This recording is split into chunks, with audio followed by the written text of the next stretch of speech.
Discovering Kazakhstan is Jonathan Newell's unbiased view on culture and the mode of life of Kazakh people, on amazing landscapes and architectural masterpieces all over Kazakhstan.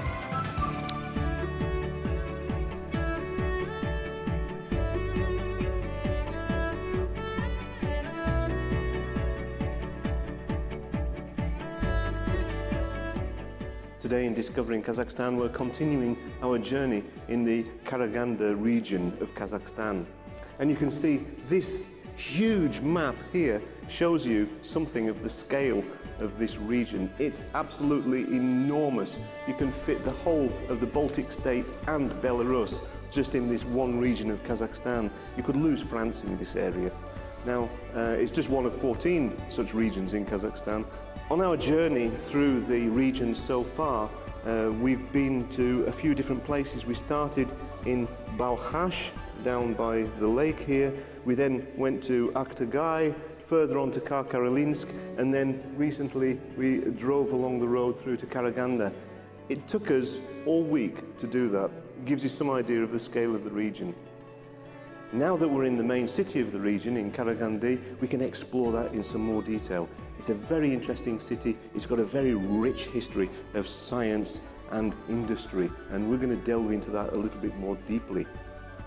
Within the region, there are a number of cities that specialize in the extraction of metals and the extraction of coal in the region. Balkhash, where we've already been, is famous for its copper. Karagandy is also a very famous town for its extractive capabilities, and Zhezkazgan, further to the west of the region, also has a lot of mining style industry.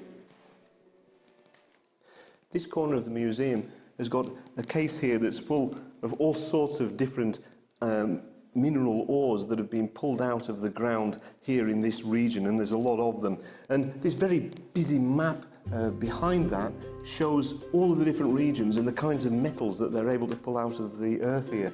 And it includes, of course, iron and copper, molybdenum, lead, zinc, tungsten, and of course gold. Now, they say that they don't exploit the gold in this region because they don't want to open these gold mines and expose the earth and the surroundings and the environment to the various radioactive metals that are usually found alongside gold. All the gold mining is done in different remote areas of Kazakhstan, not in this highly populated region.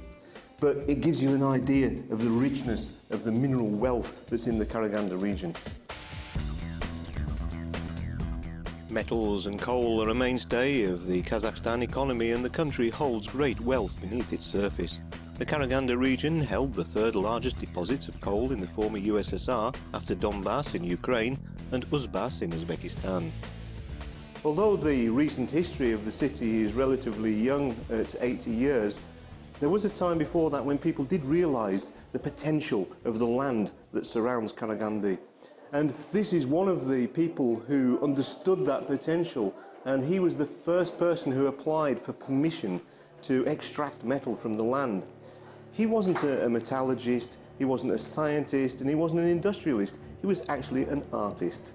And he wanted the metal to create jewelry, to create coins, to create these kinds of things. He applied to the Russian Empire for that permission, and they gave it to him. That was around about the middle of the 19th century. Well, at the same time, people started to understand that they could exploit this land on an industrial scale. And these are the people who did that. There's a certificate here that I particularly like. It's a certificate of sale of Karagandy for 250 rubles. I think that's a very good investment by any standards. We're stepping through this portal into the 1930s, a golden era for the development of industrial scale mining in Karagandy. This depiction of a mining shaft at that time, when they only went down to around 450 meters, only 450 meters. Now they go to around 1.5 kilometers. This shows the miners at the time working in these difficult conditions underground with the wooden structure to support the ceiling while they dig away with handheld equipment with axes and maybe a jackhammer, but nothing much more than that. But how did all of this start? Well, the people behind it were already into the Soviet Union, and they were people who came here from Russia to check the mines, to do geological surveys, and then to open the first mines and start extracting coal from them. This man here came from Moscow to survey the region. He was called Gapeyev, and he was the man who discovered that they could exploit coal under the grounds around Karagandy.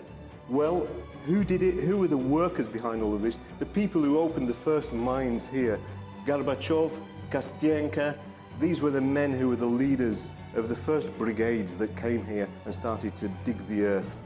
As I say, this was the pioneering time. There was a kind of a gold rush, a black gold rush at that time to exploit this newly found wealth beneath the earth. The increased industrial activities of the 1930s created opportunities for many local people at a time that was otherwise dominated by Soviet rule. One such local was Tusup Kazanbayev, who was awarded medals for industrial effort during his lifetime and has since been honoured by having streets named after him. In the early days of mining, things were particularly difficult for the miners. They just had very simple equipment that was both heavy and not very protective for them. They had this lamp. Goodness me, there's so much weight in this. Carry this thing around with them all of the time. Well, that was superseded, of course, by the famous Davy Lamp, which provided some protection, not only illumination, but this illuminated very brightly if there were any dangerous gases in the region, gave the miners an opportunity to evacuate the mine before anything terrible happened.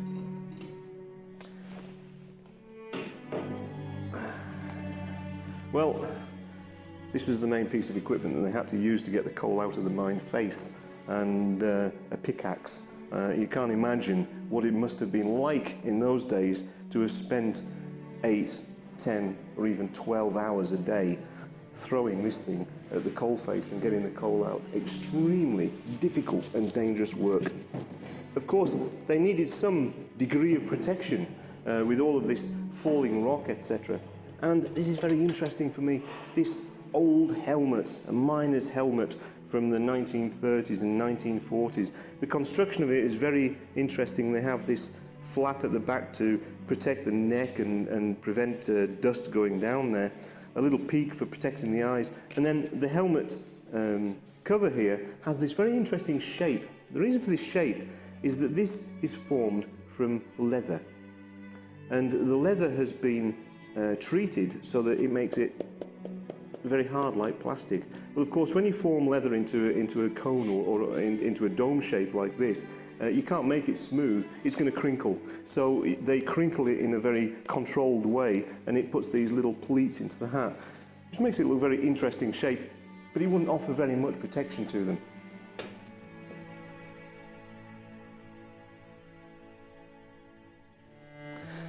In later decades, of course, the mines became much more mechanised, and that mechanisation made the life of the miners more easy, and also made the mines themselves more productive, so they were getting more material out for the amount of time they were spending there digging.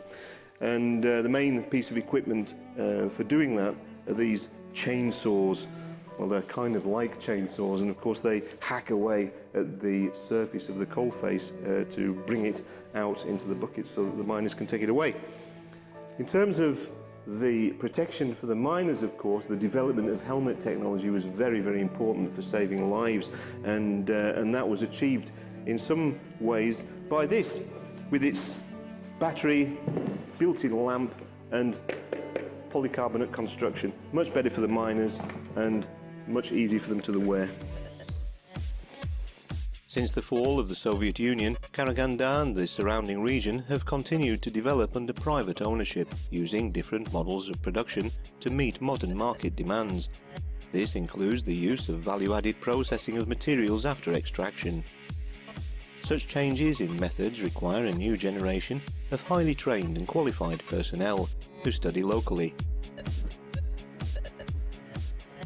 With such rapid development of the mining and metallurgical industry in the region, of course, they need to educate the professionals of the future, and they need to do that rather rapidly. Well, they do that here. We're in the Mining Institute of Karagandy, where they train students to become engineers, technicians, the kind of people who look after the mines of the future.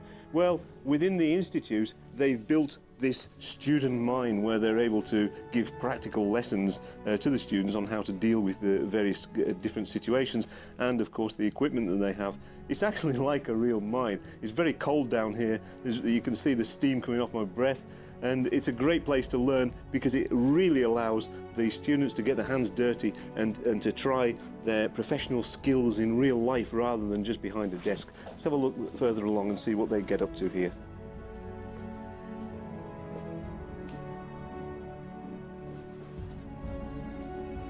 There's all sorts of equipment that they've got. Most of this is from around about the 1970s, when they were taken from working mines to be able to use for student use.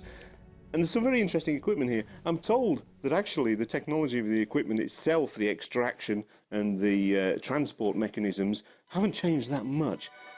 The control equipment that uses microprocessors, electronics, that has changed a lot during that time. But the basic stuff that actually digs the coal out of the ground and which takes it to the surface hasn't changed a great deal.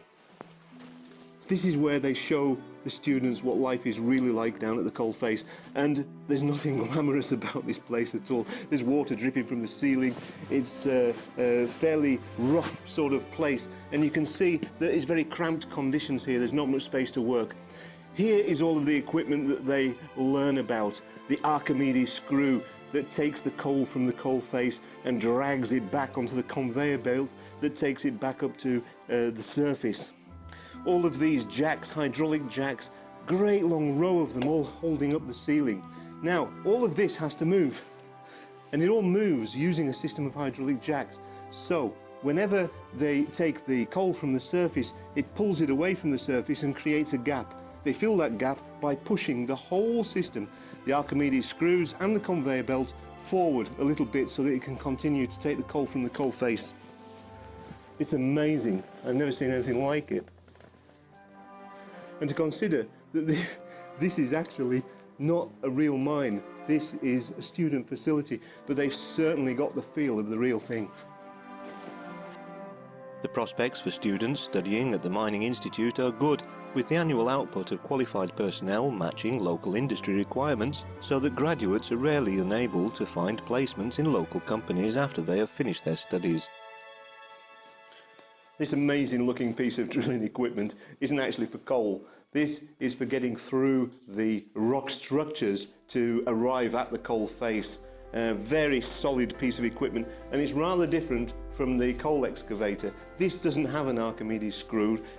This digs through the rock, and the rock is thrown to each side of the screw, and then on here, on this side and over there, there are these collectors that are like arms that pull all of the mixtures of rock together and push it onto the conveyor at the back of the thing, from where it's taken away very rapidly so that they can work very quickly and get to the real goal of the mine, which is the coal, which is way ahead of it.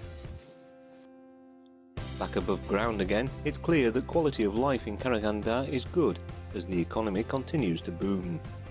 This large industrial town is celebrating its 80th anniversary this year, a relatively short term by many standards, but a period which has seen incredible levels of growth in terms not only of industry, but also of culture in the region.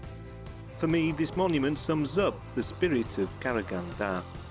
Well, it's called Miners' Pride, and it depicts two miners. One is Kazakh and one is Russian, but together they're holding up this large piece of coal from the mines there.